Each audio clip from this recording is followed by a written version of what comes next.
కొత్త రాష్ట్రం ఆంధ్రప్రదేశ్కి సరిగ్గా 12 ఏళ్ల వయసు. ఈ పుష్కర కాలంలో 7 ఏళ్లొకరికి 5 ఏళ్లు ఇంకొకరికి ఇద్దరు ముఖ్యమంత్రులకి ఛాన్స్ ఇచ్చారు ప్రజలు. కానీ వీళ్ళు పాలన కంటే పాలిటిక్స్ మీదే ఎక్కువ ఫోకస్ పెట్టారా? ఈ 12 ఏళ్లలో రాష్ట్రం సాధించిన ప్రగతి ఎంత మాత్రం? జనం ఏమనుకుంటున్నారు? జనం సంగతేమో కానీ పార్టీలు మాత్రం టన్నుల కొద్దీ దుమ్మెత్తి పోసుకుంటున్నాయి. మీరు 5 ఏళ్లలో ధ్వంసం చేసిన వ్యవస్థలకు మేం 2 ఏళ్లలో రిపేర్లు చేశామని కూటమి సర్కార్ చెప్తోంది. వెన్నుపోటుకు 2 ఏళ్లు అనే హ్యాష్ట్యాగ్ ట్రెండ్ అవుతోంది చూడండి అని అపోజిషన్ పార్టీ దెప్పి పొడుస్తోంది. ఏపీలో 2 ఏళ్ల రాజకీయం డీటెయిల్ గా మాట్లాడుకుందాం ఇవాల్టి బర్నింగ్ టాపిక్ లో.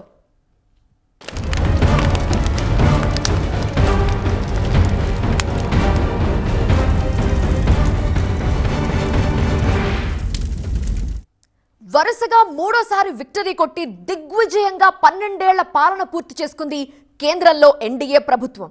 పుష్కర సంబరంలో మునిగి తేలుతోంది కమలం పార్టీ. మోదీ హయాంలో వికసిత్ భారత్ కి బలమైన పునాది పడిందని సర్టిఫై చేస్తోంది. ఇదే సమయంలో ఆంధ్రప్రదేశ్ కూడా 12 ఏళ్ల మైలురాయిని దాటింది.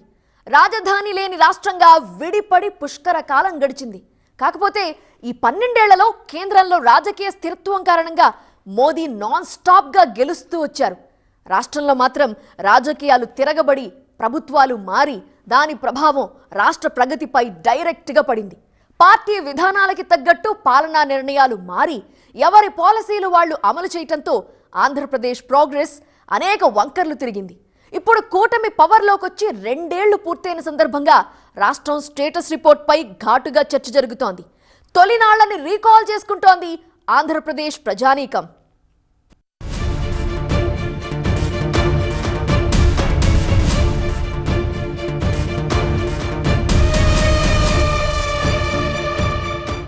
ఆనాటి ముఖ్యమంత్రులు ఔటర్ రింగ్ రోడ్ కానీ, హైటెక్ సిటీ కానీ, అంతర్జాతీయ ఎయిర్పోర్ట్ కానీ, ఐటీ కంపెనీలను కానీ, జీనోమ్ వ్యాలీని కానీ, మైక్రో ఇన్ఫోసిస్, గూగుల్ లాంటి సంస్థలను తేకపోయి ఉంటే ఈనాడు 10 లక్షల మంది తెలంగాణ యువకులకు ప్రపంచం నలుమూలల ఐటీ నిపుణులుగా రాణించవాలా? ఒక్కసారి ఆలోచన చెయ్యండి. ఆంధ్రప్రదేశ్ ప్రస్థానం గురించి మాట్లాడుకుంటూ తెలంగాణ సీఎం మాటతో మొదలు పెట్టడం ఏంటి అని సందేహం రావచ్చు. కానీ ఇది ఇక్కడ సరిగ్గా అతికిపోతుంది. తెలంగాణ రాష్ట్ర ఆదాయంలో 60% పైగా సైబరాబాద్ నుంచే వస్తోంది అని స్వయానా సీఎం రేవంత్ రెడ్డి స్టేట్మెంట్ ఇచ్చారంటే ఫినాన్షియల్ గా హైదరాబాద్ కున్న క్రేజ్ ఏపాటిదో అర్థం చేసుకోవచ్చు. తెలంగాణకు మేజర్ రెవెన్యూ సోర్స్ భాగ్యనగరమే అనే లెక్కైతే ఇప్పటికీ పక్కాగా ఉంది. హైదరాబాద్ ను ఇంకా అభివృద్ధి చేయాలి, 1,00,000 కోట్లు ఇవ్వండి అని నిన్నగాక మొన్నే ఢిల్లీలో ప్రధాని మోదీకి రిక్వెస్ట్ పెట్టుకున్నారు రేవంత్ రెడ్డి. అటువంటి బంగారం లాంటి రాజధానిని, గట్టి పునాదులున్న క్యాపిటల్ ని వదులుకొని 2014 నాటి విభజన సమయంలో ఒంటరిగా వేలగా నిలబడింది ఆంధ్రప్రదేశ్. చంద్రబాబు నాయుడు అనే నేను భారత రాజ్యాంగం పట్ల నిజమైన విశ్వాసం, విధేయత చూపుతానని సార్వత్రిక ఎన్నికలు జరిగి కొత్త ప్రభుత్వం ఏర్పడి విభజిత ఆంధ్రప్రదేశ్ కి తొలి ముఖ్యమంత్రిగా చంద్రబాబు ప్రమాణం చేసే సమయానికి ఆంధ్రప్రదేశ్ పరిస్థితి అగమ్య గోచరం. రాజధాని లేకపోవడం ఒక్కటే కాదు, 16,000 కోట్ల రెవెన్యూ లోటు, అసంపూర్ణంగా జరిగిన ఉమ్మడి సంస్థల విభజన, ఉద్యోగుల కేటాయింపు, పాలనాపరమైన ఇబ్బందులు, ఇవన్నీ ఆంధ్రప్రదేశ్ ప్రభుత్వం నెత్తిన పెద్ద గుదిబండలు. ఎక్కడ మొదలు పెట్టాలి, ఎలా మొదలు పెట్టాలో తెలియని పరిస్థితి. మొట్టమొదటి కేబినెట్ మీటింగ్ విశాఖలోని ఆంధ్ర యూనివర్సిటీలో పెట్టుకోవాల్సి వచ్చిందంటే కొత్త ప్రభుత్వానికి పాలనాపరమైన ఇక్కట్లు ఏ స్థాయిలో ఉండేవో అర్థం చేసుకోవచ్చు. విజయవాడ, గుంటూరులో పరిపాలనా భవనాలు సమకూర్చుకుంటూ ఒక్కొక్కటిగా బాలారిష్టాలు దాటుకుంటూ వచ్చింది బాబు నేతృత్వంలో ఎన్డీఏ సర్కార్. ఆర్థికంగా ఎదురెదుతూనే రాజధాని నిర్మాణం వైపు అడుగులు పడ్డాయి. క్యాపిటల్ సిటీ ఎక్కడైతే బెటర్ అనే సబ్జెక్టు మీద మేధావుల్ని, రాజకీయ పార్టీల్ని కూర్చోబెట్టుకుని ఏకాభిప్రాయానికి రావడానికే దాదాపు 1.5 ఏళ్లు పట్టింది. శివరామకృష్ణ కమిషన్ నుంచి రిపోర్ట్ తీసుకుని అమరావతి వైపు మొగ్గు చూపి మోదీ చేతుల మీదుగా తొలిసారి శంకుస్థాపన జరిపించింది ఎన్డీఏ ప్రభుత్వం. सच्चे अर्थ में पीपल्स कैपिटल बनने जा रही हैं। मैं यहाँ की सरकार को, यहाँ के नागरिकों को हृदय से बहुत बहुत बधाई देता हूँ, अभिनंदन करता हूँ. 1 కోటి మందికి పైగా జనాభా నివసించేలా, లక్షలాది మందికి ఉపాధినిచ్చేలా, 3 అంచెల్లో నిర్మాణం పూర్తయ్యేలా అమరావతిని డిజైన్ చేసుకుంది చంద్రబాబు ప్రభుత్వం. ల్యాండ్ పూలింగ్ ద్వారా 33,000 ఎకరాల భూమిని సమీకరించడంలో ఎన్నో ప్రయాసలు, నిధుల సమీకరణ కూడా పెద్ద ఛాలెంజింగ్ గా మారింది. చూస్తుండగానే 3 ఏళ్లు గడిచిపోయాయి. ఎలక్షన్ ఇయర్ రానే వచ్చింది. విభజన హామీల్లో ఒక్కటైన ప్రత్యేక హోదా నుంచి కేంద్ర ప్రభుత్వం వెనక్కు తగ్గడంతో మళ్లీ రాజకీయాలు వేడెక్కాయి. కట్ చేస్తే 2019 సార్వత్రిక ఎన్నికలు. ఏపీ పొలిటికల్ స్టోరీ పూర్తిగా అడ్డం తిరిగి వైసీపీ పవర్లోకి వచ్చింది. ప్రభుత్వాలు మారగానే ఆటోమేటిక్ గా పాలసీలు మారిపోయాయి. క్యాపిటల్ ఆఫ్ ఏపీపై జగన్ ప్రభుత్వం కొత్తగా ఆలోచన చేసి 3 రాజధానుల ప్రపోజల్ ను జనంలోకి తీసుకువెళ్లింది. రాష్ట్రంలోని 3 ప్రాంతాల ప్రజలకు సమన్యాయం జరిగే విధంగా పరిపాలన, అభివృద్ధి, వికేంద్రీకరణ లక్ష్యంగా వివిధ అనుభవజ్ఞుల కమిటీల సూచనలు పరిశీలించి రాజధాని విధులను 3 ప్రాంతాలకు విస్తరించడానికి నిర్ణయించడమైనది. ఈ నిర్ణయానికి అనుగుణంగా విశాఖపట్నం ప్రాంతంలో కార్యనిర్వాహక వ్యవస్థ కార్యాలయాలను, అమరావతి ప్రాంతంలో శాసన వ్యవస్థ కార్యాలయాలను, కర్నూలు ప్రాంతంలో న్యాయ వ్యవస్థ కార్యాలయాలను ఏర్పాటు చేయడానికి తీర్మానించడమైనది అని చెప్పి వైజాగ్ ను ఎగ్జిక్యూటివ్ క్యాపిటల్ గా, కర్నూలు ను జ్యుడిషియల్ క్యాపిటల్ గా డెవలప్ చేసి అమరావతిని లెజిస్లేటివ్ క్యాపిటల్ గా ఉంచాలి అన్న జగన్ ఐడియాలజీపై 5 ఏళ్ల పాటు చర్చ జరిగింది. ఫలితం అమరావతి క్యాపిటల్ శంకుస్థాపన దగ్గరే ఆగిపోయింది. రాజధాని లేని రాష్ట్రంగా 10 ఏళ్లు గడిచిపోయాయి.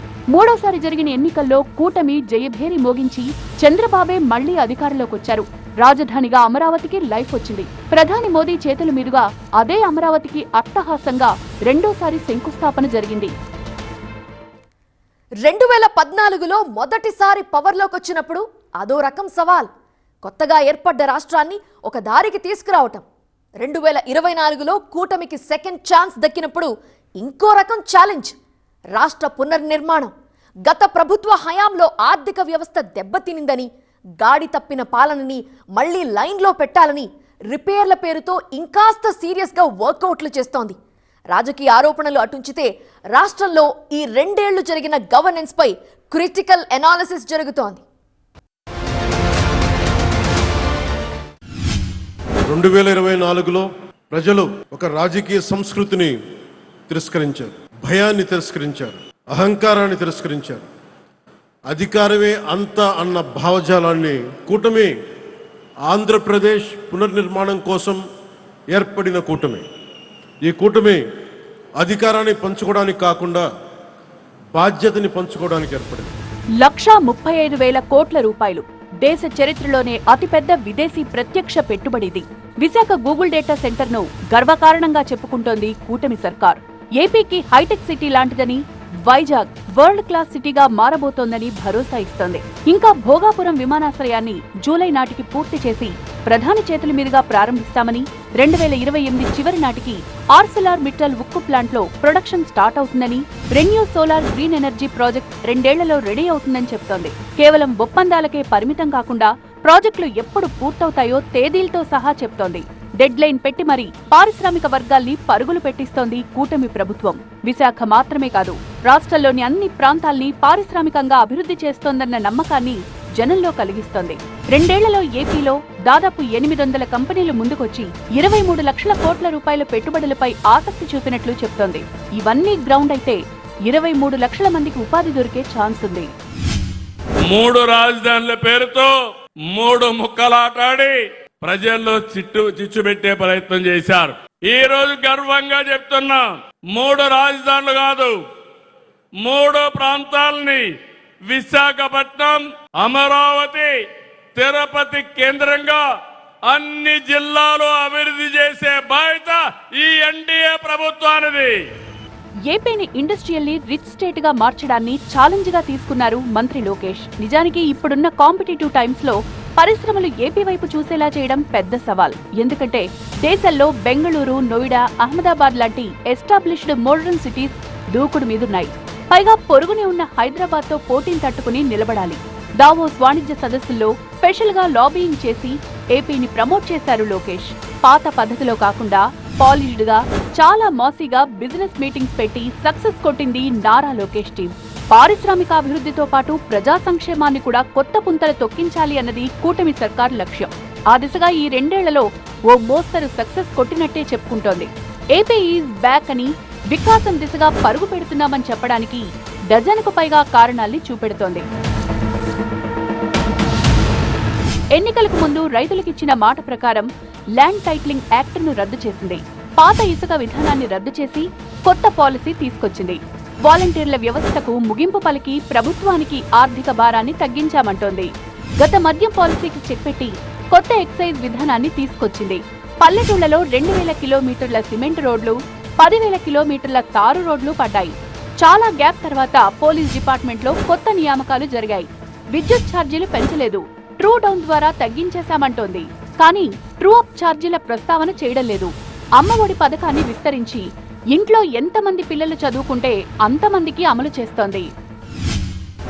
అమరావతి అనేటటువంటి దాన్ని ఒక శాశ్వతమైనటువంటి రాజధానిగా చేసుకున్నది నిన్న కాక మొన్న. 12 ఏళ్లుగా రాజధాని ఏంటి అనేటటువంటిది ఒక అగమ్యగోచరంగా ఉన్నటువంటి పరిస్థితి. అట్లాంటి స్థితి నుంచి ఇవాళ తన్ని తాను నిరూపించడానికి ఆంధ్రప్రదేశ్ ప్రజలు తమ ఒక రాష్ట్రంగా, ఒక రాజధాని ఉన్నటువంటి రాష్ట్రంగా ఇవాళ దేశంతో పోటీ పడాలి అనేటటువంటి ఒక గొప్ప సంకల్పంతో ప్రజలు ఉన్నారు. ప్రజలు ఉన్నప్పుడు వాళ్ళ ఆశలకి, వాళ్ళ ఆకాంక్షలకి తగ్గట్టుగా కూటమి ప్రభుత్వం వ్యవహరించడమే ఒక గొప్ప విజయం. శిథిలమైన రాజధాని అమరావతికి మళ్లీ ఊపిరిపోసింది కూటమి ప్రభుత్వం. ప్రధాని మోదీతో రెండోసారి శంకుస్థాపన చేయించి పార్లమెంట్లో చట్టబద్ధత తీసుకొచ్చి టెండర్లు పిలిచి పనులు కూడా మొదలుపెట్టింది. అమరావతి నిర్మాణాల్లో దూకుడు పెంచేసింది. మున్సిపల్ మంత్రి నారాయణ రాజధాని పనుల్ని ప్రెస్టీజియస్ గా తీసుకుని గ్రౌండ్ లెవెల్లో పరుగులు పెట్టిస్తున్నారు. అటు పోలవరం ప్రాజెక్టు పనుల్ని క్షేత్రస్థాయిలో పర్యవేక్షిస్తున్నారు సీఎం చంద్రబాబు. నీటి విడుదలపై డెడ్ లైన్ కూడా ఫిక్స్ అయింది. టెక్నికల్ పీపుల్ ప్రాబ్లం ఉంటే తప్ప 27 జూన్కే పూర్తి చేయమన్నాం. జూన్ కాకుండా ఏప్రిల్కే. ఎందుకంటే మనకు జూలైలో గోదావరి పుష్కరాలు వస్తాయి. పుష్కరాల సమయానికి ఈ ప్రాజెక్టు పూర్తి అయితే అంత మునిపే జాతికి అంకితం చేస్తే చాలా ఉపయోగపడుతుంది. ఒకవేళ బలమైనటువంటి ఈ యొక్క టెక్నికల్ ప్రాబ్లమ్స్ ఉంటే అటు ఇటు కొంచెం లేట్ అవుతుంది. అదర్వైజ్ పూర్తి చేస్తాం.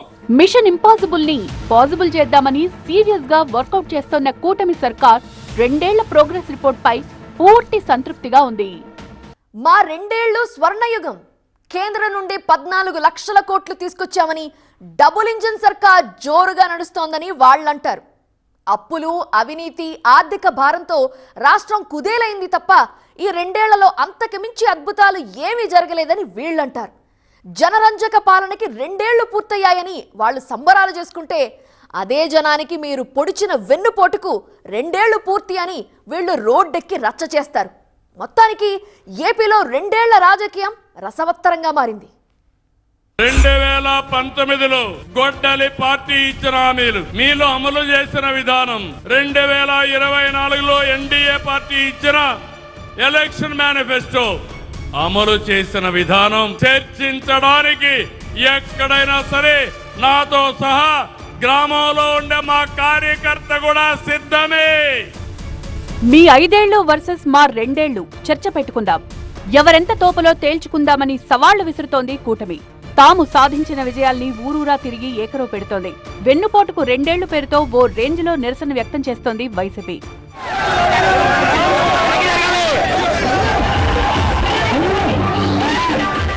16,000కు పైగా టీచర్ పోస్టులను భర్తీ చేసి మెగా డిఎస్సీని అమలు చేయడం కూటమి ప్రభుత్వ ఘనతల్లో మొదటిది. కానీ ఈ 2 ఏళ్ల సంబరం సందర్భంగా డిఎస్సీ నిర్వహణ మీదే డౌట్లు కురిపిస్తోంది అపోజిషన్ పార్టీ. చంద్రబాబు పనితీరుపై విమర్శల తాకిడిని పెంచుతోంది. 12వ తేదీ ప్రమాణ స్వీకారం జరిగిన దగ్గర నుంచి ఇంకా అక్కడి నుంచి జరిగిన మోసం, అదే ఒక పెద్ద రికార్డు, పెద్ద చరిత్ర. అక్కడి నుంచి జరిగిన మోసం, అక్కడి నుంచి జరిగిన దగ, అక్కడ తర్వాత మొదలైన దోపిడీ, ఇవన్నీ రికార్డులే. ఒక ఎంతవరకు దిగజారగలరో చూపే దాంట్లో ఇది అదా పాతాళం అంటాం కదా, అక్కడికి పోయినట్టున్నాం. నిజానికి కూటమి 2 ఏళ్ల పాలనపై కేవలం వెలుగులే కాదు, వెంటాడే చీకట్లు ఉన్నాయి. ఎందుకంటే రాష్ట్ర ఆర్థిక పరిస్థితి క్లిష్టంగా ఉందని ప్రభుత్వ పెద్దలే బహిరంగంగా చెప్తున్నారు. ఇచ్చిన హామీలన్నింటినీ పూర్తి స్థాయిలో నెరవేర్చడం ఆషామాషీ కాదని విశ్లేషకులు లెక్కలేసి చెప్తున్నారు. నిధుల కోసం అప్పులపైనే ఆధారపడాల్సిన పరిస్థితి. ఫీజు రియంబర్స్మెంట్, ఆరోగ్యశ్రీ పథకాలకు సంబంధించిన బకాయిలు పేరుకుపోతున్నాయి. స్త్రీ శక్తి పేరుతో ఫ్రీ బస్ జర్నీ పథకం అమలవుతున్నా ఆర్టీసీకి ఇవ్వాల్సిన సబ్సిడీని విడుదల చేయకపోవడం, అవసరానికి తగిన స్థాయిలో కొత్త బస్సులను సమకూర్చలేకపోవడం సమస్యగా మారుతోంది. సామాజిక పెన్షన్ మొత్తాన్ని పెంచినప్పటికీ పెన్షన్ లబ్ధిదారుల సంఖ్యను పెంచకపోవడం విమర్శలకు తావిస్తోంది. కానీ రాష్ట్రంలో ఉన్నది డబుల్ ఇంజిన్ సర్కార్. అసాధ్యాల్ని సుసాధ్యం చేస్తామనే భరోసా మాత్రం బలంగా వినిపిస్తోంది. విధ్వంసైన వ్యవస్థల్ని ఎక్కడికక్కడ మళ్లీ ఘాట్లో పెట్టే పని చేస్తున్నాం. దీనికి కేంద్రం సహకరించింది. Polavaram, Amaravati, Visakhapatnam steel plant, railway zone తో సహా అనేక విషయాల్లో కేంద్రం అండగా నిలబడింది. చంద్రబాబు బ్రెయిన్ చైల్డ్ గా పుట్టి గేమ్ చేంజర్ అవుతుందనుకున్న బనకచర్ల ప్రాజెక్టు వెనక్కి వెళ్లిపోయింది. గోదావరి జలాల పంపకం మీద పొరుగు రాష్ట్రాలతో పంచాయతీ పెద్దదైంది. కొందరు అధికారుల్లో అలసత్వం, కొన్ని శాఖల్లో మంత్రులకు అధికారులకు మధ్య సమన్వయ లోపం కనిపిస్తోందన్న విమర్శలున్నాయి. కొందరు నేతల తీరు అభ్యంతరకరంగా మారి పార్టీకి తలవంపులు తెస్తోంది. ఇవన్నీ కూటమి సర్కార్ చక్కదిద్దుకోవాల్సిన సమస్యలు.